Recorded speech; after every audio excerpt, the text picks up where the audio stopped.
नमस्कार, मैं गुप्तेश्वर पांडे बिहार से बोल रहा हूं। कल तक मैं डीजीपी था।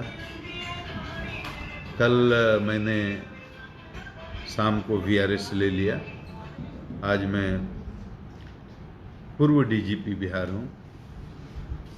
आप जितने भी लोग जुड़े हुए हैं मेरे सोशल मीडिया से, जो मुझे सुन रहे हैं, सबको मैं प्रणाम करता हूं और सबका आशीर्वाद चाहता हूं। आज का दिन मेरे लिए बड़ा भावुक है। जिस फोर्स के साथ, जिस बल के साथ, जिस सेवा में मैं था, लगभग 34 वर्षों तक उसमें काम किया और लाखों सिपाहियों, हवलदार, सब इंस्पेक्टर, इंस्पेक्टर और पुलिस पंक्ति के जितने ऊपर से नीचे पदाधिकारी हैं, उनसे मेरा बहुत ही नज़दीक का संबंध रहा और उस पुलिस परिवार को छोड़ने की, उनसे बिछड़ने की जो पीड़ा है वो मेरे मन में है। और मैं तमाम अपने उन सिपाहियों को, बहादुर सिपाहियों को, हवलदार भाइयों को, उन तमाम पुलिस पदाधिकारियों को, थाना प्रभारी हों, इंस्पेक्टर हों, डीएसपी हों, एसपी हों, उसके ऊपर के जितने पदाधिकारी हों, मैं बहुत बहुत हृदय से आभार व्यक्त करता हूं, उनके प्रति अपनी कृतज्ञता व्यक्त करता हूं कि जहां जिस मिशन पर उनको लगाया, उन्होंने बहादुरी के साथ काम किया। और मैं जो एक पुलिस को जनता के नज़दीक ले जाना चाहता था, जो दूरी एक आम पुलिस, आम पब्लिक और जनता के बीच में, उस दूरी को कम करने का जो मेरा प्रयास किया था, उसमें बहुत मुझे सहयोग मिला अपने बल से। खास करके कोरोना के टाइम में जिस तरह से रात दिन जग करके हमारे सिपाही, हवलदार, थानेदार, सारे पंक्ति के सभी पदाधिकारियों ने सेवा का काम किया, उससे पुलिस के प्रति बहुत सकारात्मक भाव आम जनता में गया है, सकारात्मक संदेश आम जनता में गया है। ये कहने की बात नहीं है कि पुलिस की छवि बहुत ही नकारात्मक है, यही नहीं सब जगह। और बहुत बड़ा आस्था का संकट है, विश्वास का संकट है।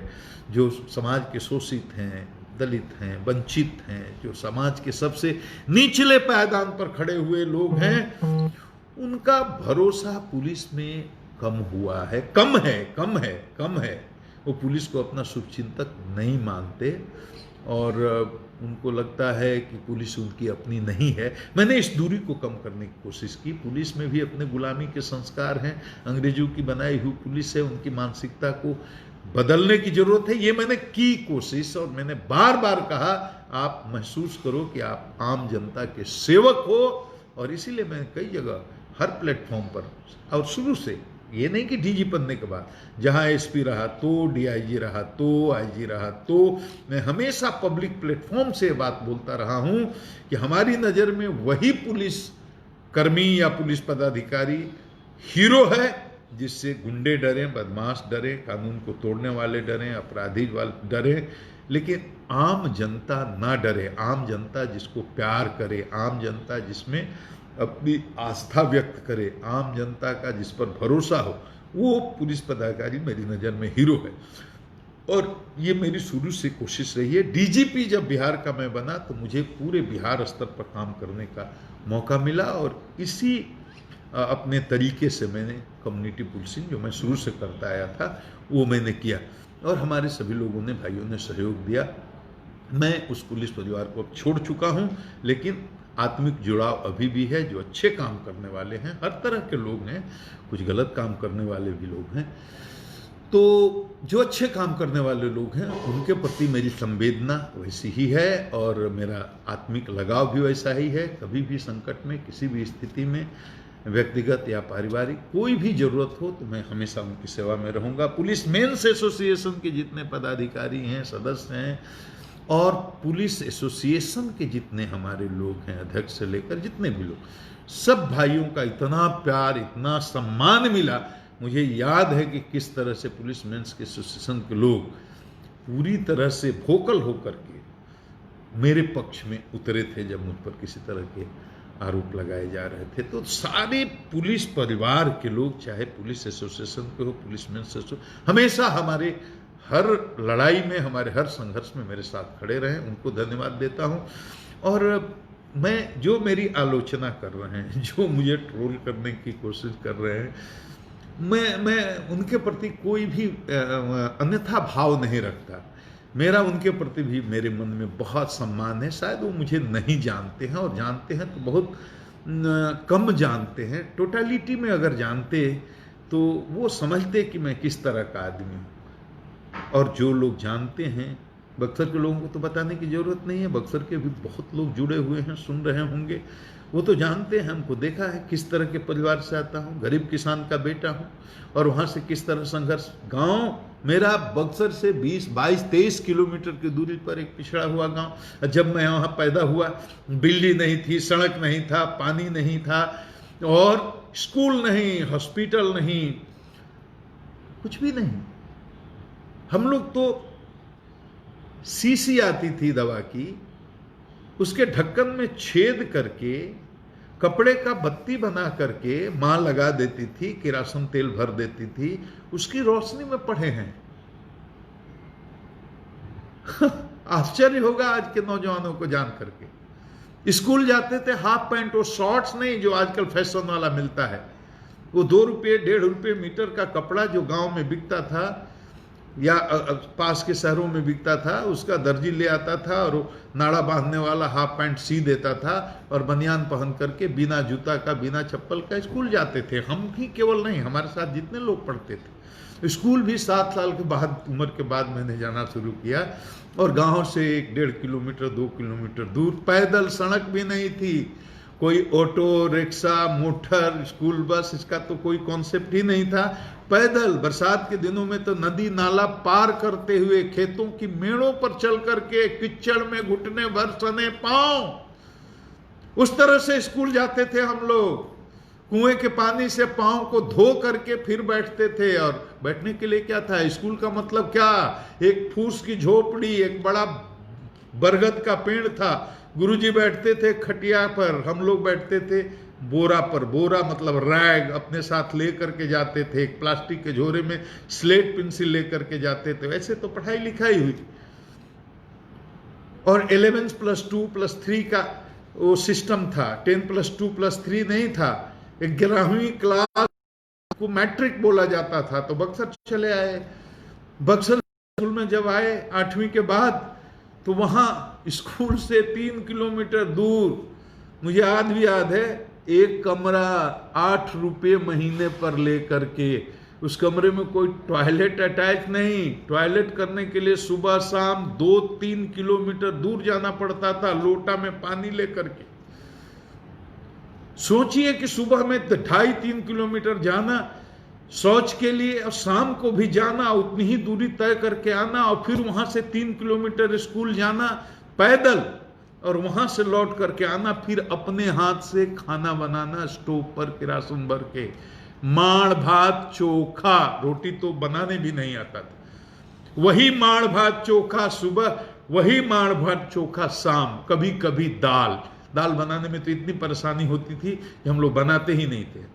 माड़ भात चोखा, नमक, हरी मिर्च, ये खा खा करके मैं जवान हुआ हूं। यही ऐसे मेरी जिंदगी कटी है। और पटना कॉलेज में कैसे है तो कहानी है। हमारा ही एक मित्र, जिसके पिताजी यहां पटना में सचिवालय में क्लर्क थे,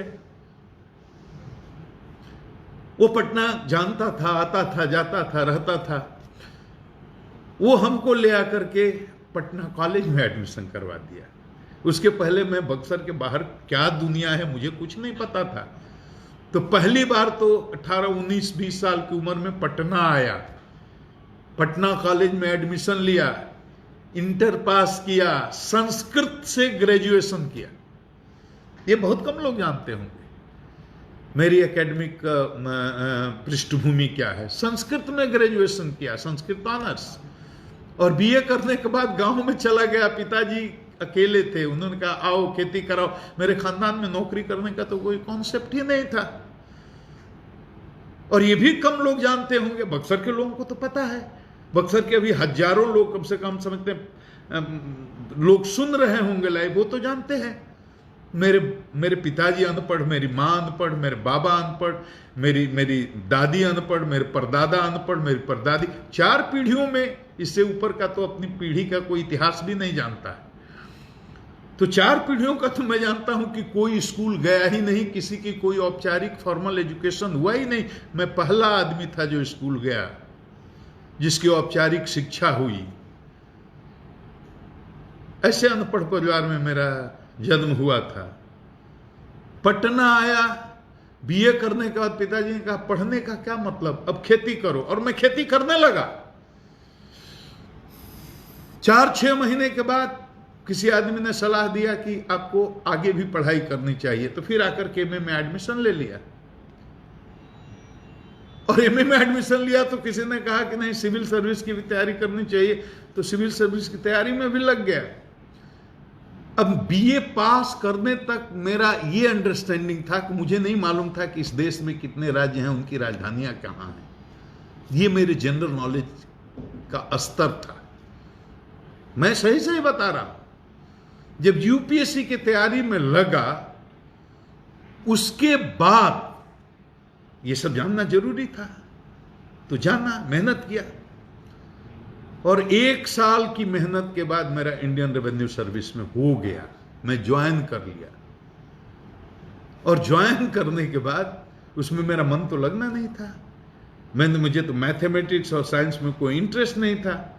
तो 11वीं की परीक्षा में मैं तो स्कूल के इंटरनल एग्जामिनेशन में फेल हो गया था साइंस में।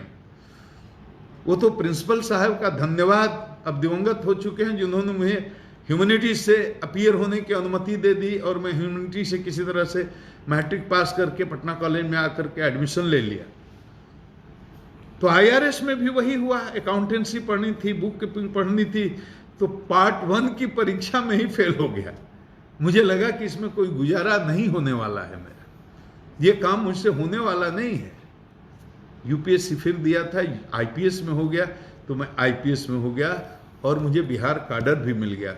और कोठारी कमीशन के चलते उस समय 5 चांसेज मिले। मैं चाहता था और कई बार दे सकता था, लेकिन मैं बिहार छोड़कर जाना नहीं चाहता था। काडर सिस्टम में कोई इस बात की गारंटी नहीं थी कि आईएएस हो जाने के बाद मुझे बिहार मिलेगा। मैंने कभी कोशिश ही नहीं की, बिहार हुआ, मैं संतुष्ट हो गया। और राज्य का बंटवारा भी जब हुआ, झारखंड अलग हुआ, तो वहाँ के माननीय मुख्यमंत्री थे उस समय श्री बाबूलाल मरांडी जी, जो अभी भी हैं, बहुत सभ्य और बहुत ही शालीन व्यक्ति हैं, नेता हैं, वो माननीय मुख्यमंत्री थे। उन्होंने मुझे व्यक्ति, वो सुनेंगे और कहीं ना कहीं से मेरा ये वीडियो उनको तक भी पहुंचेगा, उन्होंने मुझे बुलाकर कहा, मैं सीनियर एसपी रांची था, कि आप झारखंड रह जाइए। और मैंने हाथ जोड़कर क्षमा मांगी कि मैं बिहार की सेवा करना चाहता हूं। और उनकी इच्छा ना रहने के कारण भी, वहाँ रखने के कारण भी मैं वापस चला आया, मैं रुका नहीं, बिहार आ गया। इस तरह से मेरी बैकग्राउंड है। मेरे घर में तो कोई जज नहीं हुआ, कोई पॉलिटिशियन नहीं हुआ, कोई कलेक्टर क्या, कोई मास्टर ही नहीं हुआ। इस तरह से जमीन से उठ करके संघर्ष कर कर कर कर कर कर कर कर के यहां तक पहुंचा, बिहार प्रदेश का डीजीपी हुआ। इस बात को, मेरी बैकग्राउंड को लोग जो समझेंगे वही मुझे जज कर सकते हैं। ऐसे किसी को गाली दे देना, ट्रोल कर देना, या किसी उसके एक्शन से, एक स्टेटमेंट से उसके पूरे ओवरऑल पर्सनालिटी के बारे में कोई जजमेंट ले लेना, ये उचित नहीं है। इसलिए मैं बता रहा हूं, और जो बात बोल रहा हूं रिकॉर्ड पर बोल रहा हूं। मैं जानता हूं इसको लाखों नहीं करोड़ों लोग सुनेंगे, इसलिए ऑथेंटिक बात बोल रहा हूं कि कोई भी इस पर आकर के सर्वे कर सकते हैं, अनुसंधान कर सकते हैं, जांच कर सकते हैं कि इसमें एक बात भी मैं गलत बोल रहा हूं। सिविल सर्विस के लिए कभी कोई कोचिंग ना की, वो संभव नहीं था। और पटना विश्वविद्यालय में तो स्टूडेंट्स को फ्री कोचिंग कराया जाता था आईएएस के लिए, 100 रुपये केवल देना होता था एडमिशन के लिए। वो 100 रुपया भी मैंने नहीं दिया, वो भी मुझे महंगा लगता था। मैंने नहीं किया कोचिंग, मैंने नहीं ली कोई ट्यूशन। ये विद्यार्थियों के लिए मैं बोल रहा हूं कि अगर उनके अंदर हौसला है और संकल्प है, वो मेरे अंदर था। मैं जिद्दी बहुत था, हौसला बहुत था, संकल्प बहुत था, और मेरे अंदर यह दृढ़ विश्वास था कि मैं जो चाहूं सो कर सकता हूं। यही मेरी दृढ़ इच्छा शक्ति मेरी सफलता के पीछे मूल ताकत थी। और मैं आज भी कहता हूं विद्यार्थियों से, जिनको कोई साधन नहीं हो, कोई सुविधा नहीं हो, उनको भी हताश निराश होने की जरूरत नहीं। अगर उनकी संकल्प शक्ति मजबूत है तो वो जो चाहे जीवन में हासिल कर सकते हैं, अपने लक्ष्य को हासिल कर सकते हैं। कोई सपोर्ट सिस्टम मेरा नहीं रहा, जीवन में नहीं रहा, और मैं इस जगह तक पहुंचा। इसमें मेरे माँ पिता के आशीर्वाद के अलावा और कोई सहयोग नहीं रहा। मेरे पिताजी और माताजी को मैं गाइड नहीं कर सकते थे, वो खुद ही बेचारे अनपढ़ थे, सीधे लोग थे, फकीर की तरह मेरे पिताजी रहते थे। झूठ सच लंद फंद दुनिया की राजनीति किसी चीज से उनका कोई लेना देना नहीं। उनका बेटा आईपीएस हो गया तब भी उन्हें न खुशी हुई, न हर्ष हुआ, न द्वेष हुआ, एकदम समभाव के आदमी थे। हमारे आईपीएस होने के 11 साल के बाद उनकी मृत्यु हुई, लेकिन गांव में रहते हुए, अब बगल में थाना रहते हुए, किसी थानेदार को देखा नहीं, किसी सिपाही को भी नहीं देखा। ऐसे थे वो, इतने सहज थे। आईपीएस बना मैं, बिहार आया मैं, और झारखंड के जिलों में जहां जहां कप्तान रहा उसकी चर्चा मैं करूं तो छतरा में कप्तान रहा हूं। छतरा से शुरू किया, दूसरी पोस्टिंग मेरी बेगूसराय में हुई, बेगूसराय का पुलिस कप्तान रहा। बेगूसराय के बाद बेगूसराय का छतरा का क्या माहौल था? छतरा नक्सलियों का गढ़ था, नक्सलियों का गढ़ था, आज भी है, उग्रवादी वहां है। छतरा में मैंने गरीबी देखी। मैं समझता था कि मैं जिस इलाके से आता हूं वहां गरीबी है, मैं उसी को गरीबी समझता था। लेकिन छतरा में मैंने ये देखा कि वहां गरीब जो आदिवासी हैं, भुइयां हैं, गंजू हैं, जंगलों में रहते हैं, महीनों महीनों तो उन्हें महुआ उबाल करके खा करके जीना पड़ता है। मेरे हृदय को बड़ी पीड़ा होती है। मैंने पहली बार समझा कि गरीबी ऐसी भी होती है कि भी दोनों समय आदमी नहीं खा सकता है। अगर वो मैंने देखा नहीं होता तो मुझे यकीन नहीं होता कि गरीबी क्या होती है। एक एक कपड़ा धो धो करके लोग पहनते थे, महुआ चीजें गड़ गई लोगों के प्रति मेरे मन में, और गरीब लोगों के प्रति मेरे मन में संवेदना बढ़ गई। पुलिस से इतने डरते थे वो। वहां से मुझे बेगूसराय भेजा गया। बेगूसराय अपराध के मामले में शीर्ष स्थान पर बिहार में था। जितने बिहारी हैं इस बात को जानते हैं क्या हालत थी बेगूसराय की 90 के दशक में। इतने दुर्दांत अपराधी थे, बड़े बड़े, और जाने के 8 महीने के अंदर मुठभेड़ों में 40 लोग मारे गए। क्लीन मुठभेड़, कोई नहीं कह सकता कि कोई फर्जी मुठभेड़ थी, किसी को पकड़ करके मार दिया गया। हजारों लोगों ने सरेंडर किया, लाइन लगी रहती थी कोर्ट में सरेंडर करने के लिए, और जो एक बार जेल जाता था वो बेल करा करके बाहर निकलने की हिम्मत नहीं करता था। आप 93-94 का जो हमारे मित्र देखे, और 94 2 वर्ष जहां मैं एसपी रहा, उसका अपराध आंकड़ा का अध्ययन करें। मेरे जाने के 6 महीने के बाद कैसे हालात बिगड़े, बदले।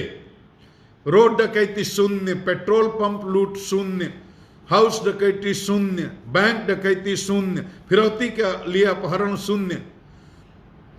ये जादू नहीं था, यहां वहां के लोगों का कमाल था। मैं अपनी काबिलियत नहीं गिना रहा हूं, मैं तो कम्युनिटी पुलिसिंग की बात कर रहा हूं कि जाने के बाद 500 गांवों में मैंने नौजवानों को संगठित किया, और हमने बोला कैसा बेगूसराय चाहिए? क्या चोर, रंगदार और अपराधी केवल यहां रहेंगे, या आम आदमी को भी शांति से जीने का हक है? नौजवानों ने कहा नहीं, शांति चाहिए, आम आदमी को शांति चाहिए, हम अपराध की संस्कृति के खिलाफ हैं। हमने कहा खड़ा हो मेरे साथ, मेरा सहयोग करो, और नौजवान जागे, खड़े हुए, मेरे साथ सहयोग किया सूचनाओं से। उसका नतीजा हुआ कि 40 अपराधी मारे गए, हजारों ने सरेंडर किया, और अपराध का ग्राफ ड्रास्टिकली गिरा। आंकड़ा का अध्ययन करके आप देख सकते हैं। 2 साल से कुछ 2-4 महीने अधिक हुए थे, यह मध्य बिहार पूरा जल रहा था नक्सली हिंसा के चपेट में। चरमपंथी वामपंथी ताकतें भी आपस में लड़ रही थी। CPI-ML versus party unity versus CPI-ML, कहीं कहीं एमसीसी था। और फिर इनके विरोध में जो ताकतें खड़ी हुई थी लड़ने के लिए, उनसे जब लड़ाई होती थी तो ये साथ हो जाते थे। इस लड़ाई के दौरान में बड़े बड़े जनसंहार हुए, गया से लेकर जहानाबाद, औरंगाबाद, और जहानाबाद को तो लैंड ऑफ मैसेकर कहा ही जाता है। बाथे हुआ, सेनारी हुआ, मियाचक हुआ, गया में 12 हुआ। ये उन जनसंहारों की बात कर रहा हूं जिसमें 30-30, 40-40, 70, 74 आदमी एक एक घटना में मारे गए या कसाई की तरह काटे गए।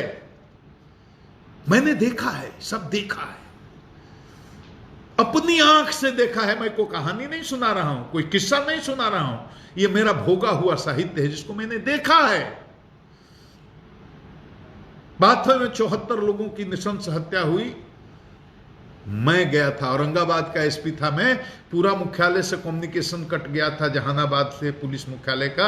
मुझे खबर हुई तो सबसे पहले मैं पहुंचा था। मैं औरंगाबाद से जाकर के रात में 2 बजे अकेले 2 बॉडीगार्ड के साथ। बुद्धू भी था मैं, इमोशनल आदमी बेवकूफ भी होता है। जहां इतना बड़ा नरसंहार हुआ हो, उस गांव में 2 बॉडीगार्ड के साथ 2 बजे रात को अकेला पहुंच गया मैं। ये कोई फिल्मी कहानी नहीं सुना रहा हूं आपको, ये सही बात सुना रहा हूं। लाशों को गिनना शुरू किया, 1 2 3 4 5 6 7 34। पागल हो गया मैं। औरतों की लाशें हैं, पुरुषों की लाशें हैं, हर उम्र के बच्चों की लाशें हैं, किशोरों की लाशें हैं, नौजवानों की लाशें हैं। मैंने खबर किया मुख्यालय को, बहुत बड़ी घटना हो गई है। 5 बजते बजते तो पूरी दुनिया पहुंच गई। हजारों सिपाही और अधिकारी और कई 100 प्रेस और मीडिया के लोग। दिन होने के बाद तो बड़े बड़े नेता भी पहुंचने लगे, लेकिन सबसे पहले मैं पहुंचा था। उस दौर को मैंने देखा है। बहुत पीड़ा होती थी कि ऐसा क्यों हो रहा है। सेनारी की घटना हुई, कसाई की तरह लोगों को काटा गया था। सही संख्या याद नहीं है, लेकिन 40। मैं सबसे पहले पहुंचाने वाला वहां था। मैं जहानाबाद का एसपी नहीं था, मैं औरंगाबाद का था। लेकिन औरंगाबाद का जिला प्रशासन कोई नहीं वहां पहुंच सकता था। गांव में इतना विरोध था, प्रतिरोध था। मुझे कहा गया कि आप ही हैं, क्योंकि मैं जहानाबाद से औरंगाबाद गया था। सब लोग मुझे जानते थे। आप जाएंगे तो लास्ट लोग उठने देंगे। लोग नेताओं को खदेड़ रहे थे। पुलिस प्रशासन, जिला प्रशासन, कोई गांव में घुसने की हिम्मत नहीं कर रहा था। और मैं गया, लोगों ने मेरा सम्मान किया, मेरी बात रखी और लाश उठी। सबसे पहले मैं गया। वो दृश्य देख करके मेरे रोंगटे खड़े हो जाते हैं। आंखों से देखा है।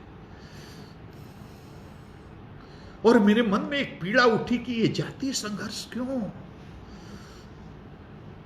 ऐसे कैसे बनेगा नया बिहार? ये बुद्ध की धरती है, महावीर की धरती है, ये शांति की धरती है, अहिंसा की धरती है, त्याग की धरती है, तपस्वियों की धरती है, मनुष्यों की धरती है, ऋषियों की धरती है, बलियों की धरती है। और ऐसे ऐसे 50 जनसंहार हुए होंगे। ये बड़े जनसंहारों की गिनती मैं आपको बता रहा हूं। कहीं 5 मारे गए, कहीं 7 मारे गए, कहीं 8 मारे गए, उसकी गिनती नहीं कर रहा हूं। वैसे 50 हुए। ऐसे माहौल में मुझे जहानाबाद भेजा गया था। इस तरह से जल रहा था पूरा। अय्यारा गांव जो आज अरवल जिला में पड़ता है, वो जहानाबाद का पार्ट था। एक बारात पार्टी पर 7 बजे शाम में हमला होता है, 13 लोग मारे जाते हैं। और मुझे उसी दिन औरंगाबाद से अकेला ट्रांसफर करके जहानाबाद, कहा जाता है 2 घंटे में पहुंचे जहानाबाद में। अब ये जो घटना हुई, इसकी प्रतिक्रिया में एक बड़ा जनसंहार हो सकता है। और मुझे 2 घंटे में दौड़ा करके जहानाबाद भेजा गया। 1 साल रहा, एक भी कोई जनसंहार नहीं हुई। गांव गांव में घूमता है, दलितों के गांव में, शोषितों के गांव में, वंचितों के गांव में, सवर्णों के गांव में, दबंगों के गांव में, सबके चौपाल पर, सबके दरवाजे पर जाकर के हाथ जोड़ जोड़ करके पूरे जिले को गलबंद किया, हर गांव के लोगों को, हर जात के लोगों को। जहानाबाद से मुझे चुनाव लड़ना था क्या? बेगूसराय में 500-700 लोग गांवों में जाकर के शांति समिति नौजवान, वो अभी सक्रिय हैं हमारे लोग। बेगूसराय से उस समय उनको कोई चुनाव लड़ना था क्या? औरंगाबाद गया,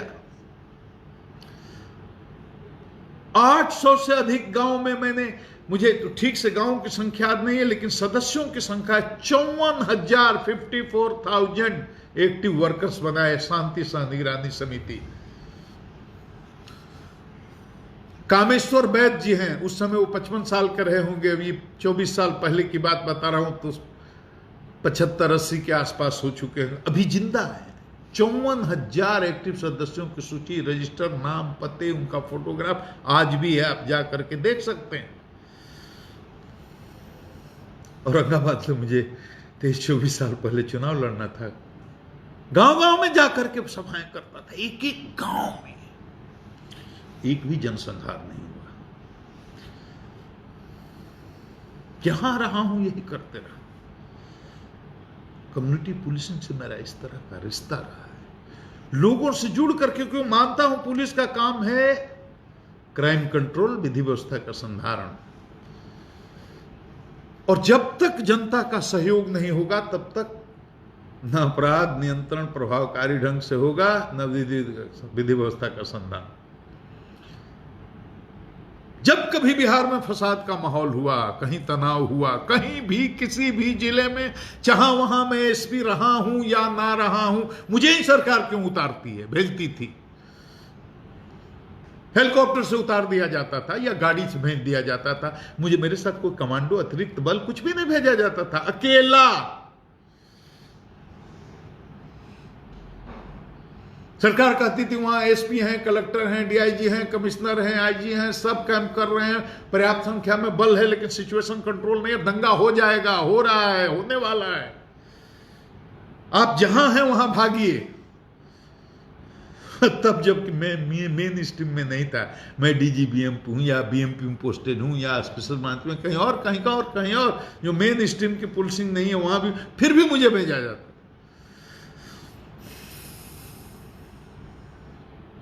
और मेरे पहुंचने के पहले, जहां जब मैं पहुंचता था उस तब तक आधा समस्या समाप्त, 50% प्रॉब्लम ओवर। क्यों? ये मेरा कोई जादू थोड़ी ही है, मैं अपनी कोई काबिलियत नहीं बता रहा हूं, ये पब्लिक कनेक्टिविटी है। हर जिले के हजारों लोगों के मोबाइल के नंबर मेरे पास सेव हैं, हिंदू के भी, मुसलमान के भी, हर जाति, हर कौम के। मैं जाने के पहले यहां से फोन से सबसे संपर्क करने लगता था, और कम से कम 100 इधर के 100 उधर के, दोनों पक्षों लोगों से बात करके उनको काम में लगा देता था। मेरी इज्जत की बात है, सरकार की साख की बात है, बचाइए इसको। और सब लोग लग जाते थे जब तक मैं पहुंचता था, और हजारों बार ऐसा हुआ है। विधि व्यवस्था की समस्या मेरे सामने, और किसी भी जो भी पुलिस अफसर हैं, 34 साल लंबा टाइम होता है। अधिकांश समय मैं जिलों में रहा हूं, सरकारें आई हैं, सरकारें गई हैं, लेकिन मैं शुरू से अंत तक, जब तक एसपी रहा, जिले में रहा, अपवाद को छोड़कर। डीआईजी जब तक रहा, रेंज में रहा, आईजी जब तक रहा, जोन में रहा, हर जगह। तो इतनी लंबी सेवा अवधि में हजारों ऐसे अवसर आए विधि व्यवस्था की, जहां गंभीर समस्या हो सकती थी, गोली चल सकती थी, लाशें गिर सकती थी। एक बार भी मैं कभी, मुझे याद नहीं कि 34 साल में एक बार भी मैं असफल हुआ। आपका आशीर्वाद, जनता का आशीर्वाद, जहां गया प्रॉब्लम समाप्त। ये कम्युनिटी पुलिसिंग का कमाल है, हर जगह। और आपको जानकर आश्चर्य होगा, 34 साल की सेवा अवधि में फील्ड में रहते हुए, कठिन जिलों में रहते हुए, 8-9 जिलों में कप्तान रहा हूं, चतरा में रहा हूं, हजारीबाग में, जहानाबाद में रहा हूं, अरवल में रहा हूं, बेगूसराय में रहा हूं, नालंदा में रहा हूं, औरंगाबाद में रहा हूं। मैंने जीवन में कभी भी गोली चार तो छोड़ दिए, लाठी भी चलाने का आदेश नहीं दिया है पब्लिक पर। और एक बात बताऊं तो आपको शायद विश्वास न हो, 34 साल की इस नौकरी में एक भी शोषित, दलित, वंचित, गरीब, अकलियत, चाहे कोई भी आम जनता, जो निर्दोष जनता को मैंने तमाचा तो लगाने कोई सवाल ही नहीं है, मैंने उखड़े भाषा में संबोधित भी नहीं किया है, आदर से बुलाया है। मेरे यहां मिलने का कोई समय नहीं रहा, 24 घंटे जिसको जरूरत है, जिसके पास पैसा नहीं, जिसके पास पैर भी नहीं, जिसके पास कोई रेफरेंस नहीं, कभी भी किसी समय आफत की स्थिति में मेरा दरवाजा खटखटा सकता है। ये मैं कोई भाषण नहीं दे रहा हूं। जहां जहां एसपी रहा हूं वहां वहां जाकर पूछ लीजिए, चाहे वो औरंगाबाद, चाहे वो जहानाबाद, चाहे वो अरवल, चाहे वो नालंदा, चाहे वो बेगूसराय हो। अब तो इतने ही जिले बचे बिहार में जहां मैं एसपी रहा हूं, झारखंड का नाम छोड़ दे रहा हूं। जीवन भर जनता के लिए, खासकर उनके लिए जो समाज के सबसे निचले पायदान पर है।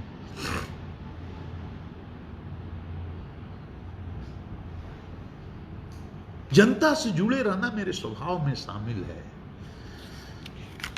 डीजीपी बनने के बाद पहली बार पुलिस मुख्यालय का दरवाजा गरीबों गुरबों के लिए खुल गया।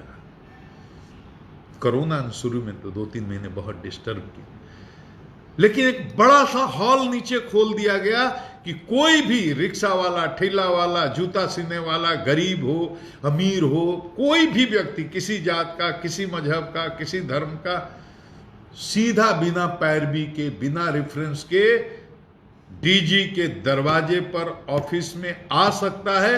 सम्मान से उसको बैठाया जाए। एक भी आदमी नहीं कह सकता है कि डीजी साहब के यहां जनता दरबार में गए, हमको भगा दिया गया, हमारी बात नहीं सुनी गई। यह कह सकता है कि हमारा काम नहीं हो पाया, यह नहीं कह सकता कि भगा दिया गया। कोरोना में जबकि मिलना मना है, उसमें भी 150 आदमी आ जाते थे। कल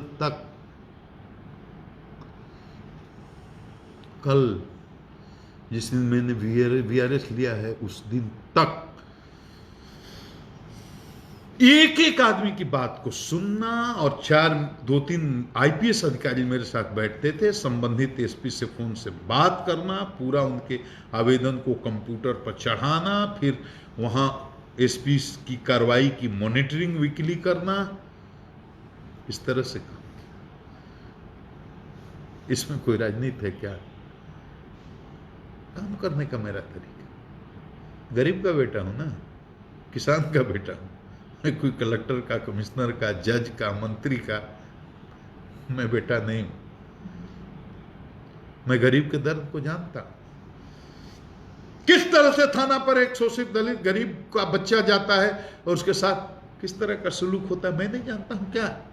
मेरे घर में सेंधमारी हुई थी, मैं 12 साल 10 साल का लड़का था, गांव में रहता था, और इटाढ़ी थाना जो मेरा लोकल थाना है, एक दरोगा जी आए थे मेरे घर में चोरी और मेरे अनपढ़ मां बाप के साथ बदसलूकी मैंने देखा है खुद। ये भोगा हुआ साहित्य बता रहा हूं। इस तरह की, और मुझे जानकर ये बहुत ताज्जुब हुआ कि उसके बाद एफआईआर नहीं हुआ। ऐसी बहुत कहानियां हैं, मैं सुना सकता हूं, लेकिन आपका भी समय कीमती है, मैं आपको बोर भी नहीं करना चाहता, इसलिए मैं काम की बात, मैं कहां से आता हूं इसको देखिए। वो लोग जो मुझे गालियां दे रहे हैं वो देखें, उनको तो फख्र होना चाहिए कि एक गरीब किसान का बेटा जो इस बैकग्राउंड से आता है, वो अपने संघर्ष के बल पर, अपनी ईमानदारी के बल पर और निष्पक्षता के बल पर, कि 34 साल की सर्विस में जितने भी बिहार में विधानसभा के चुनाव हो, लोकसभा के चुनाव हो, सब हमने कराए हैं किसी न किसी कैपेसिटी में। कहीं एसपी रहा हूं, कहीं डीआईजी रहा हूं, कहीं आईजी रहा हूं। लेकिन मैं ये बोल रहा हूं पब्लिकली, करोड़ों तक मेरी बात जाएगी, आज तक किसी भी दल के, किसी भी स्तर के नेता ने, कार्यकर्ता ने, चाहे गांव का स्तर का हो, पंचायत का स्तर का हो, प्रखंड का स्तर का हो, जिला का स्तर का हो, या राज्य का स्तर का हो, या राष्ट्र का स्तर का हो, कभी मेरी निष्पक्षता और मेरी ईमानदारी पर प्रश्न नहीं उठा कि मैंने किसी एक पार्टी को मदद किया, मदद पहुंचाने की कोशिश की, किसी एक आदमी को नुकसान पहुंचाया या पहुंचाने कुछ एक भी आदमी। आप कर सकते हैं, किसी ने पूरी सेवा अवधि में नहीं। कौन ऐसे, आप सोचिए तो जरा। किसी भी दल के कोई भी जनप्रतिनिधि नहीं है, विधायक हो, एमएलसी हो, एमपी हो, किसी भी दल के मुखिया हो, सरपंच हो, ब्लॉक के कोई भी जनप्रतिनिधि नहीं कह सकता है हम गए और डीजी साहब ने सम्मान नहीं दिया, इज्जत से बात नहीं की, हमारी बात नहीं सुनी। एसपी रहा हूं तब, डीआईजी रहा हूं तब, आईजी रहा हूं तब, और डीजीपी था तब, कल तक। अब हम भगवान तो है नहीं, दोष हम में भी है, हो सकते हैं। मैं भगवान, मैं खुदा हूं, कहां मैं क्लेम करता हूं कि मैं खुदा हूं, मुझे में कोई दोष नहीं है। लेकिन मैं चोर नहीं हूं, मैं चोर नहीं, मैं चरित्रहीन नहीं, मैं पक्षपाती नहीं हूं, निष्पक्ष हूं। और यह बात वही बोल सकता है जिसके अंदर नैतिक बल हो। इतनी खुली चुनौती वही दे सकता है जिसके अंदर नैतिक बल हो, मॉरल फोर्स हो। मैंने किसी का कभी कोई नुकसान नहीं किया, अपने शत्रु के बारे में बुरा नहीं सोचा। परेशानियां बहुत उठानी पड़ी हैं और दुश्मन भी बहुत है। अब कोई मेरी पॉपुलैरिटी से, मैं कहता हूं बिहार की जनता को, इतना प्यार मत करो कि कुछ लोग जलने लगे, जल करके मर जाएं। अब मेरी लोकप्रियता से किसी को जलन हो, या किसी के स्वभाव में ही ईर्ष्या हो, या राजनीतिक कारण से कोई मुझे अपने परसेप्शन के अनुसार मुझको अपना दुश्मन मान करके कोई टिप्पणी करता हो, तो उसको मुझे क्या टिप्पणी करनी है। लेकिन मैं तो बिल्कुल खुले दिमाग का सरल आदमी हूं और हृदय से बोलता हूं। मैं जो भी बोलता हूं उसमें कोई पॉलिटिक्स नहीं होती, कोई राजनीति नहीं होती। मैं हृदय से बोलता हूं, इमोशनल आदमी हूं। बोलने में हो सकता है कहीं ज्यादा बोल जाऊं, लेकिन भाव, इंटेंशन मेरा गलत नहीं होता। बहुत सारे लोग मेरे वीआरएस लेने के पहले से इस तरह का बयान दे रहे हैं जैसे मुझे राजनेता समझता। मजबूर कर दिया मेरे को वीआरएस देने का, कोई इरादा नहीं था। कोई बिहार के बाहर से बोलता है, और यहां भी लोग हैं। 1 महीने से क्या हो रहा है? 1 महीने से हमको सोने नहीं दिया। 500 से 1000 कॉल्स, हमको 5200-5400 व्हाट्सएप पर मैसेजेज आते हैं। कोई आदमी देख सकता है, बताओ। और 1000 कॉल आएगा तो कोई आदमी बात कर सकता है। 1-1, 30-30 सेकेंड भी बात करना संभव है क्या? कैसे करेगा? कैसे करेगा? आज इस्तीफा दे रहे हैं, कल इस्तीफा दे रहे हैं, आज दे देंगे, कल दे देंगे, चुनाव लड़ जाएंगे, चुनाव लड़ेंगे।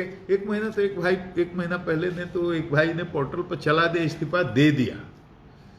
तो मैंने लिखा कि भाई इस पत्रकारिता को आप क्या कहिएगा। लेकिन रोज पोर्टल में कहीं ना कहीं से, और अच्छे अच्छे लोग भी, बड़े बड़े पत्रकार भी फोन करके कब दे रहे हैं, कब राजनीति ज्वाइन कर रहे हैं, और इतना हंगामा मचा दिया कि पूरा पब्लिक परसेप्शन ऐसे हो गया जैसे मैं राजनीति में जाने वाला हूं और मैं इस्तीफा आज या कल देने वाला हूं। और उसको लेकर के राजनीतिक लोगों को भी चिंता होने लगी, और राजनीति से प्रेरित कमेंट्स भी आए। अभी बिहार में चुनाव का माहौल है, किसी दिन आचार संहिता लागू होगी, आज भी हो सकती है, कल तो हो नहीं जानी चाहिए, परसों तक नहीं हो जानी चाहिए, ऐसा अनुमान है।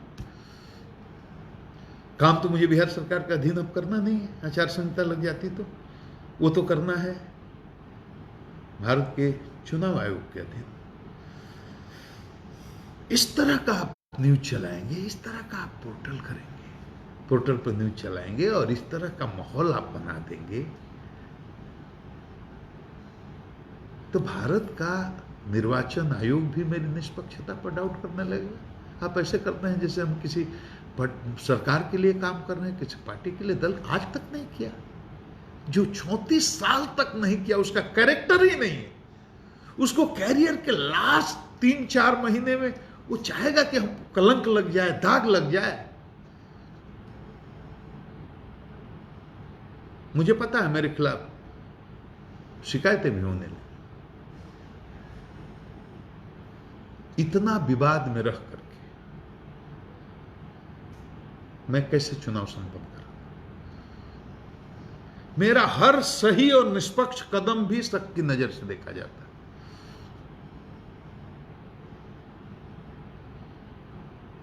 मुझे ऐसी परेशानी का सामना करना पड़ता।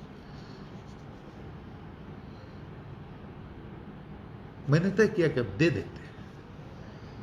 कब इस्तीफा दे रहे हैं, कब दे रहे हैं, कब दे रहे हैं, कब दे रहे हैं, दे दिया।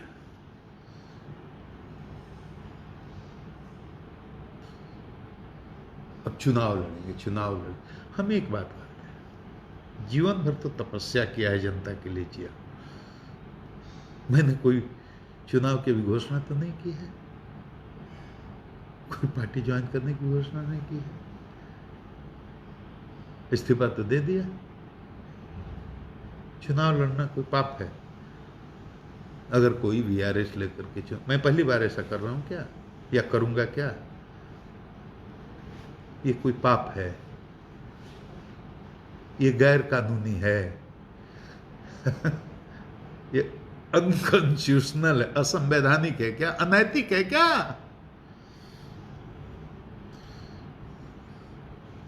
हत्या करने वाले, अपहरण करने वाले, अगर घोर 50 मुकदमे के जिन पर एफआईआर, अगर ऐसे व्यक्ति चुनाव लड़ सकते हैं, मैंने कौन सा ऐसा अपराध कर दिया? मैंने कौन सा ऐसा अपराध? एक गरीब किसान का बेटा नहीं लड़ सकता क्या चुनाव, जिसका 34 साल का की सेवा बेदाग रही है, कैरियर? वो नहीं कर सकता है क्या? इसमें कोई पाप है अगर मैं लड़ना चाहूं तो भी? क्या बात है, मुझे समझ। कुछ लोग सुशांत के केस से इसको जोड़ लेते। ओ, ये इसलिए इतना बोल रहे थे। देखिए, कुछ महान महान लोग ट्वीट कर रहे हैं और बयान दे रहे हैं। ये इसलिए इतना बोल रहे थे कि इनको तो चुनाव लड़ना था। अरे बिहार में जो लोग हमको जानते, बिहार के बाहर वाले बोले तो बात हो, मुझे चुनाव लड़ने के लिए उतना बोलने की जरूरत नहीं थी। बिहार के लोग मुझे बहुत प्यार करते हैं, क्योंकि मैं कभी डीजीपी जैसा रहा नहीं। मैं तो सबके भाई बनकर, बेटा बनकर, उनका सेवक बनकर, मैं तो जनता का डीजीपी हूं। वो आ करके देखे तब ना।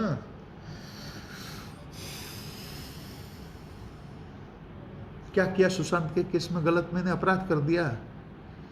हमको जबह करिएगा, फांसी लगा जाए, मेरा खून कीजिएगा।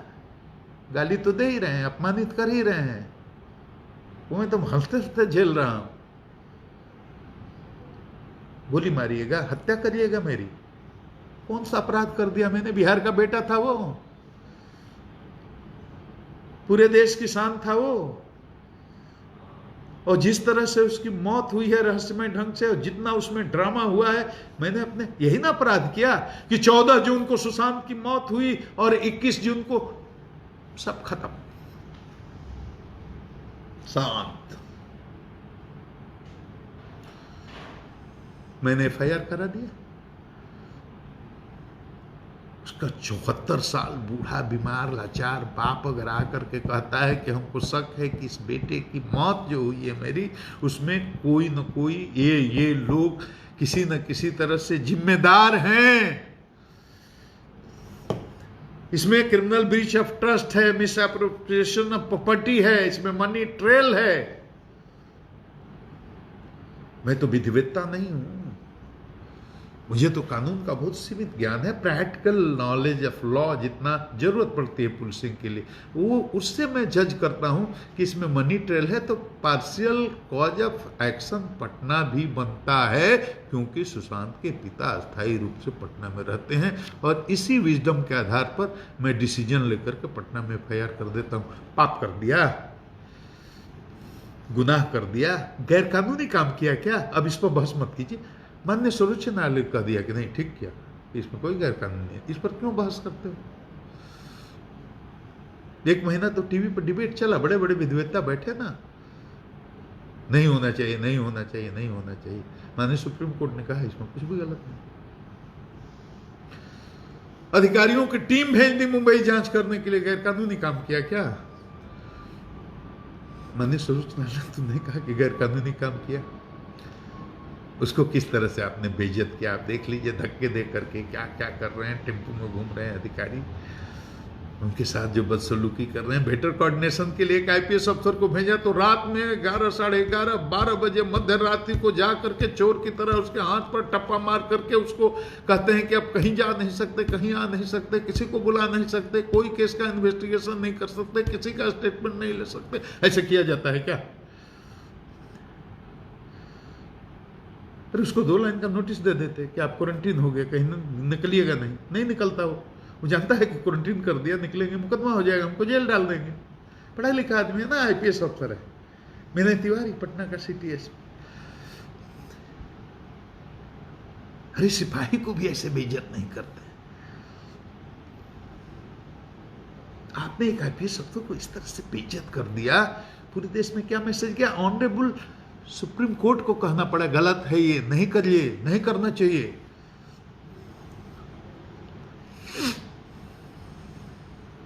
उसके बाद मैंने मोर्चा खोला। जिस दिन यहां सुशांत के मौत की खबर आई उस दिन पहली बार सबसे पहले मैं गया सुशांत के फादर से मिलने।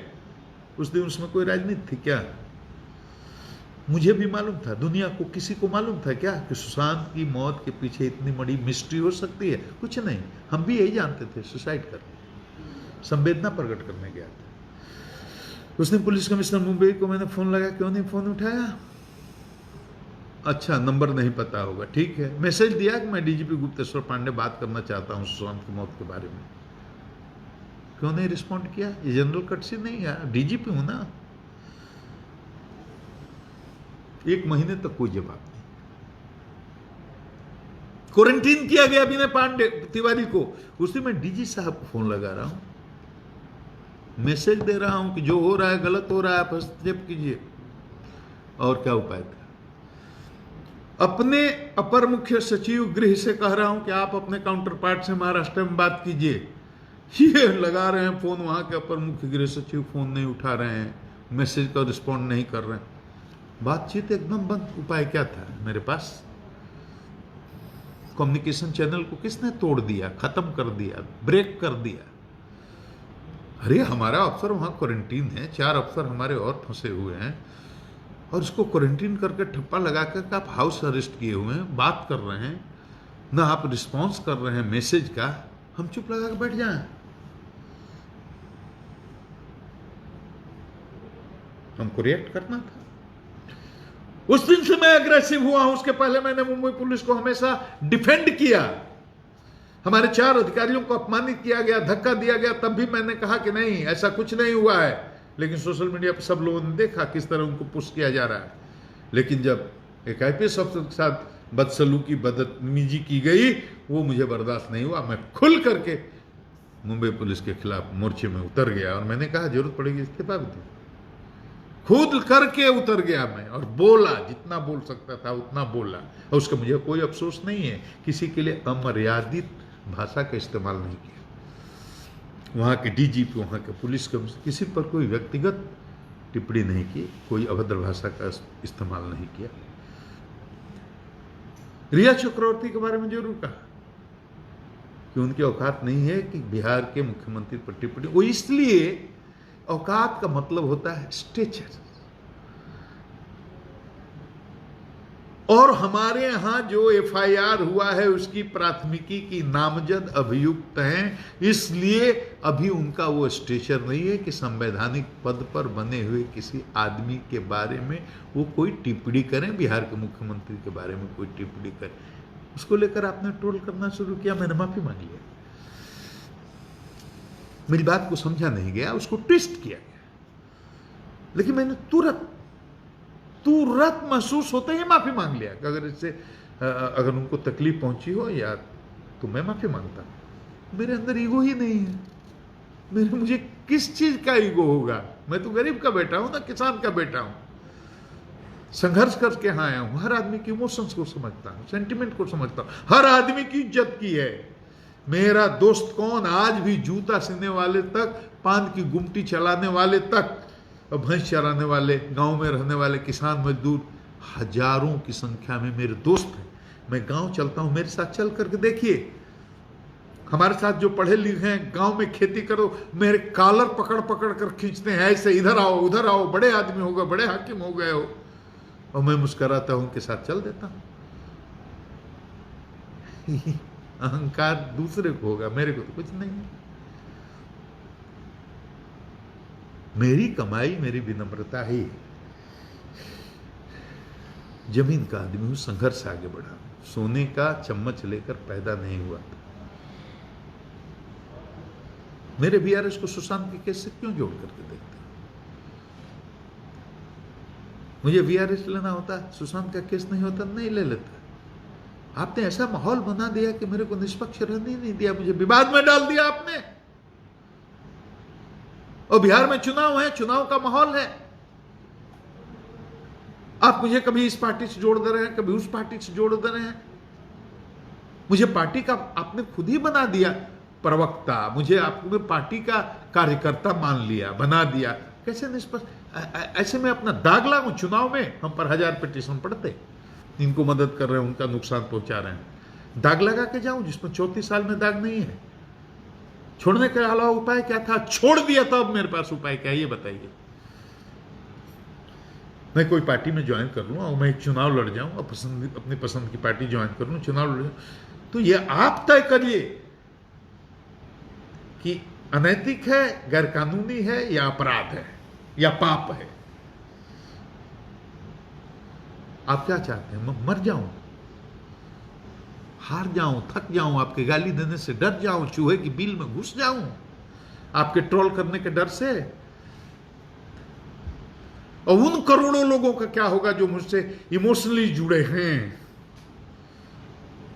जो इस गरीब किसान के बेटे को प्यार करते हैं, जो मेरी ताकत है? उनके सेंटिमेंट को हमको नहीं देखना चाहिए। अरे हताशा और फ्रस्ट्रेशन में मैं डर करके बैठने वाला थोड़ी ही आदमी हूं। मैं जनता की सेवा में रहा हूं और जनता की सेवा में रहूंगा। और सुन लीजिए,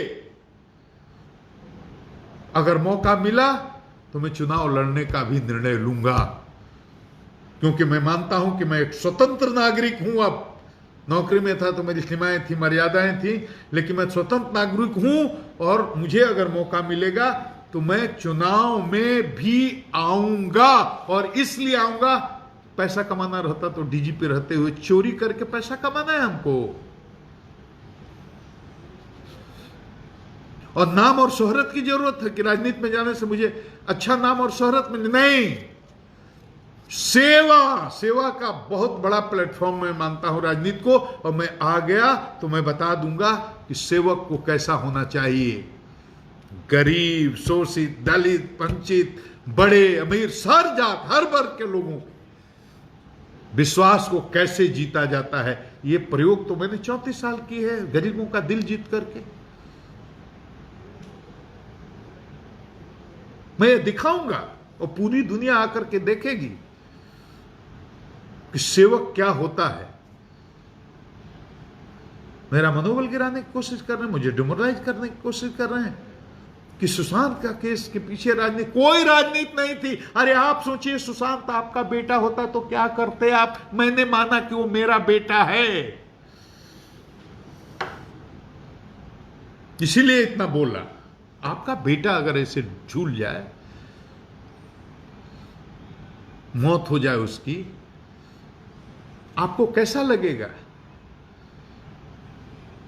और सुशांत को जस्टिस दिलाने के ही लिए मैंने केस किया ना, उसी के लिए मैंने टीम भेजी ना, उसी के लिए केस को सीबीआई को रिफर करवाया ना बिहार सरकार से।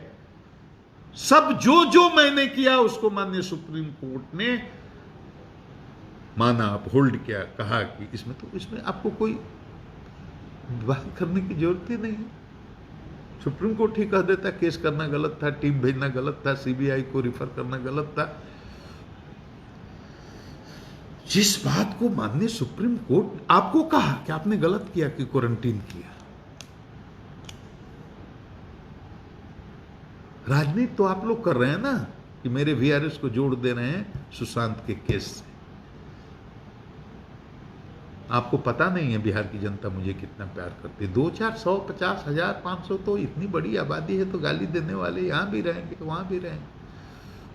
मैंने 60 साल की उम्र में और 34 साल की सेवा में एक भी गलत काम नहीं, किसी का दिल नहीं दुखाया।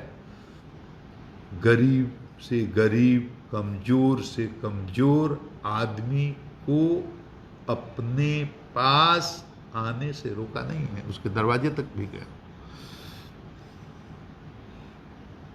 एक महादलित की बच्ची को मैंने कन्यादान दिया आज से 8 साल पहले अपने घर में। मैंने और मेरी पत्नी ने बेटी की शादी की अपने घर में, माणो मंडप बना करके अपने घर में। ब्राह्मण हूं मैं, ब्राह्मण के घर में मंडप डाल करके महादलित की बच्ची को कन्यादान दिया, गरीब बच्ची को। उसके बाप का नाम है रामनाथ राम, जिला बक्सर, मेरे ही गांव के बगल का है। पड़ताल करिए, जांच कीजिए, शोध कीजिए कि मुझे बोल रहा हूं गलत बोल रहा हूं सही बोल रहा हूं। वो भाई आदमी जिंदा है, बच्ची भी है, उसके बाप भी हैं, उसकी मां भी है। मेरे घर में मंडप बना और हम लोगों ने उसकी शादी की। उस समय कौन चुनाव था और कौन राजनीति थी। बाढ़ में एसपी था, 10 साल तक एक दलित बच्चे ने मुझे खाना बना कर खिलाया, बेटी की तरह रखा उसको। बाद में उसकी नौकरी कहीं लग गई, चला गया। 30 साल पहले कौन चुनाव लड़ना था, कौन राजनीति थी। मेरा स्वभाव है, आप बात समझिए, समझने की कोशिश कीजिए। गरीबों के बीच से आया हूं, उनके संघर्ष को देखा है, खुद उस जीवन को झेला है। मुझे क्यों विवाद, मुझसे क्यों थ्रेटन भी फेल करते? मैं किसी के लिए चुनौती नहीं हूं, मैं तो केवल जनता की सेवा करना चाहता हूं। बिहार में क्या क्या काम किया गिनाऊंगा, बहुत लंबा हो जाएगा, आप कहेंगे अपनी तारीफ कर रहे हैं। लेकिन विधि व्यवस्था अपराध पर जो लोग टिप्पणी करते हैं और न्यूज बनाते हैं, उनको जानना चाहिए आज की तिथि में बिहार के अंदर एक भी संगठित गिरोह सक्रिय नहीं है। फिरौती के लिए अपहरण लगभग शून्य है। 2-4 इक्का दुक्का घटनाएं होती हैं, तुरंत पकड़ लिए जाते हैं। कोई बड़ा गिरोह सक्रिय नहीं है। फिरौती की, अपहरण की घटनाएं तो बिहार में बहुत आम थी। स्टे इंसिडेंट होते हैं, लूट की घटनाएं होती हैं, डकैती की घटनाएं होती हैं, चोरी की घटनाएं होती हैं, गिरवेदन की घटनाएं होती हैं। ऑर्गेनाइज्ड गैंग ऑफ क्रिमिनल्स यहां नहीं है। और बिहार में जैसे बटा हुआ था इलाका, इस दादे का ये इलाका, इस दादे का ये इलाका, और जिस तरह गाड़ियों में लोग राइफल और बंदूक खिड़कियों से निकाल करके और 20-20, 25-25 गाड़ियों के काफिलों में रंगदार लोग चलते थे, वो माहौल बिहार में तो नहीं है। और विधि व्यवस्था की आप बात करेंगे, सुना कहीं बिहार में कोई सांप्रदायिक दंगा हुआ कहीं? और एक से एक कठिन परिस्थितियां भी आई। बहुत राज्यों में तनाव के माहौल भी हुए, चाहे वो आर्टिकल 370 और 35 का मामला हो, राम जन्मभूमि का फैसला हो, सीएए हो, एनआरसी का मामला हो। बिहार अपनी धुरी पर खड़ा रहा। आपने देखा कोई लॉ एंड ऑर्डर की समस्या हुई कहीं? कहीं गाड़ी जलाई गई, कहीं गोली चली, कहीं लाश गिरी, कहीं विधि व्यवस्था की समस्या हुई? सारे बिहारी इस मामले में धन्यवाद के पात्र हैं पूरी बिहार की 12 करोड़ जनता, जिसने बिहार में पूरी तरह से हर स्थिति परिस्थिति में शांति बनाए रखा। ये बिहार का लॉ एंड ऑर्डर का होली बीता, दिवाली बीता, रामनवमी बीती, ईद बीती, मुहर्रम बीता, दशहरा बीता।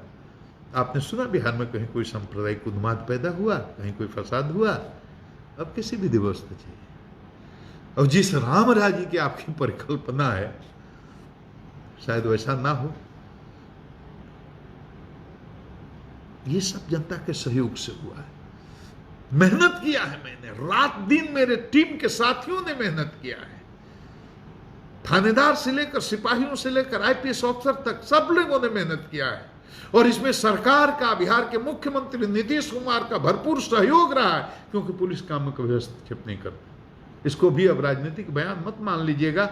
आप उनके विरोधियों से भी पूछिए कि पुलिस को काम करने की पूरी स्वतंत्रता है। किसी चोर, गुंडा, अपराधी की कोई भी पैरवी करने की हिम्मत नहीं करता बिहार में, तो वह दृढ़ राजनीतिक इच्छा शक्ति के कारण है, गुप्तेश्वर पांडे के कारण नहीं है। तो इस अच्छे काम के लिए उनको धन्यवाद दे दूंगा। ये भी पॉलिटिकल हो जाएगा, लेकिन ये सच है। पुलिस के काम में कभी वो हस्तक्षेप नहीं करते, और इसीलिए बिहार में अपराध कहीं भी हो, कोई भी हो, लेकिन हर आदमी को इसके बात का डर है कि पुलिस जिसकी गर्दन पर हाथ रखना चाहेगी वो रख देगी और कोई बचा नहीं सकता। ये माहौल, ये कम बड़ी बात समझते हैं क्या? अब दूसरे किस राज्य की पुलिस को इतनी आजादी है मुझे नहीं मालूम, लेकिन बिहार में यह है। अच्छा चीज को तो आप एक्सेप्ट करिएगा। आऊंगा, हो सकता है कि मैं आऊं। इस्तीफा दे दिया ना, मेरी औकात बताया ना, किस परिवार से आता हूं, किस तरह से झोरा बोरा लेकर के जा, वही झोरा बोरा मेरी औकात है। और सेवानिवृत्ति के बाद अब इस कोर्ट 5 महीना 5.5 महीना तो और सेवा कर सकता था, ऐशो आराम से रह सकता था। ये कोठी, ये बिल्डिंग, ये गाड़ियों का, ये जितने संसाधन है मेरे साथ थे ना, और उसके बाद भी मेरे पास बड़े बड़े ऑप्शन थे। मैं किसी भी कॉन्स्टिट्यूशनल संवैधानिक पोस्ट पर 3 साल के लिए, 5 साल के लिए बैठ सकता था, बैठ सकता हूं। किसी भी कारपोरेट में ज्वाइन कर सकता था, कर सकता हूं। मुझे सालाना 2-2 करोड़ रुपए के पैकेज के ऑफर्स हैं। नहीं करूंगा। न किसी संवैधानिक पद पर बैठूंगा, न किसी कारपोरेट की नौकरी करूंगा। मेरी औकात वही झोरा बोरा की थी, और ये बक्सर की माटी कसम खा करके, सौगंध खाकर कहता हूं, उसी बक्सर से वही झोरा बोरा लेकर के मैं आया था पटना। अब पटना से वही रिटायरमेंट लेकर के, वही झोरा बोरा लेकर के वापस अपनी मां की गोद में, बक्सर की धरती की गोद में जाऊंगा, और मेरी औकात उतनी ही है। बक्सर का, बिहार का नाम कहीं काला नहीं किया। बक्सर के और बिहार के लोग कह सकते हैं कि जब तक रहा, शान से रहा, रुतबे से रहा, और इसी स्टाइल में पूरी जिंदगी भर नौकरी किया। अब जो नहीं जानते, जो पहली बार सोशल मीडिया के थ्रू हमको सुन रहे हैं, टीवी पर सुन रहे हैं, उनको लग रहा है अरे डीजीपी इतना कैसे बोलता है। ऐसे ही बोलते हुए नौकरी किया हूं मैं। 34 वर्ष तक सार्वजनिक मंच से मैं पुलिस की भी निंदा करता रहा हूं। गरीबों पर शोषण मत करो, जुल्म करो, अत्याचार मत करो, गरीबों की बात सुनो, ऐसे ही बोलता रहा हूं। बिहार के लोग तो जानते हैं इस बात। वही झोरा बोरा की औकात है, वही झोरा बोरा लेकर के बक्सर अब जाऊंगा। मुझे नहीं फैसला लेना मैं अब क्या करूंगा, ये बक्सर के लोग तय करेंगे। फैसला उनको लेना है। उनका बेटा हूं, उनका बच्चा हूं, उसी मिट्टी से पैदा हुआ हूं। हमको नंगे से घूमते हुए देखा होगा, बचपन देखा होगा, मेरा किशोरावस्था देखा होगा, उसी मिट्टी में लौटते पलटते हुए देखा होगा, वहीं से जवान होते हुए देखा होगा, और वहां से हमको डीजीपी बनते हुए भी देखे होंगे, और सेवानिवृत्ति ले चुका हूं कल। बस वही झोरा बोरा की औकात लेकर के मैं उन्हीं के दरवाजे जाऊंगा। आपका बेटा हूं, आपका भाई हूं, आप तय करिए कि मुझे अब क्या करना है। उनकी ज़रूरत होगी, उनको ज़रूरत होगी मेरी सेवा की, उनकी सेवा करूँगा। नहीं ज़रूरत होगी तो मैं और कुछ करूँगा। लेकिन इतना थ्रेटेंड आप लोग मत होइए हमसे। इतनी बेचैनी क्यों है, इतनी छटपटाहट क्यों है लोगों में, इतने घबराए हुए क्यों लोग हैं? मैं किसी का नुकसान करने वाला नहीं हूं। मैं सकारात्मक राजनीति करूंगा। किसी राजनेता के बारे में अगर राजनीति में आने का मौका मिला, कोई व्यक्तिगत टिप्पणी नहीं करूंगा जो उसकी मर्यादा को या उसके आत्मसम्मान को चोट पहुंचाए। ये मैं आपको वचन देता हूं। सैद्धांतिक विरोध मेरा किसी के साथ भी हो सकता है, लेकिन व्यक्तिगत टिप्पणी मैं नहीं करूंगा। एक मैं मानदंड, ये मर्यादा मैं स्थापित करना चाहता हूं। आज देख रहा हूं राजनीति किस तरह से गाली गलौज और किस तरह की छिछले स्तर की बातें एक दूसरे के बारे में लोग, नेता लोग करते हैं। मैं वो कभी नहीं करूंगा। मैं व्यक्तिगत उसके निजी जीवन के बारे में, उसके व्यक्तिगत दोषों के बारे में कोई भी सार्वजनिक रूप से चर्चा नहीं करूंगा। व्यक्तिगत कोई आक्रमण नहीं करूंगा। मैं केवल सैद्धांतिक विरोध कर सकता हूं, सकारात्मक राजनीति और जनता की सेवा करूंगा। सेवा के अलावा कुछ नहीं, उसके अलावा मुझे कुछ नहीं करना और मुझे कुछ चाहिए भी नहीं। सब कुछ है मेरे पास, आपका दिया हुआ, आपका प्यार, आपका आशीर्वाद, कुछ नहीं। और जो नहीं जानते हैं सुन लें, बिहार के बाहर वाले और बिहार के अंदर भी जो भाई नहीं जानते हुए हैं, कैसे 14 साल की आयु में मेरा बाल विवाह हुआ था। जब शादी की मतलब मैं नहीं जानता था। मेरी शादी को 47 साल, अब 50 साल होने जा रहे हैं। 50 साल हो जाएंगे कुछ दिनों के बाद, 47 साल हो गए। 14 साल की उम्र में शादी हुई थी मेरी। पूरी पढ़ाई 14 साल में मैंने मैट्रिक नहीं पास किया था, 8वीं क्लास में मेरी शादी हुई थी। और पूरी पढ़ाई 8वें से 9वें 10वें 11वें पूरा जानिए मेरे बारे में, कुछ छुपाने को नहीं है।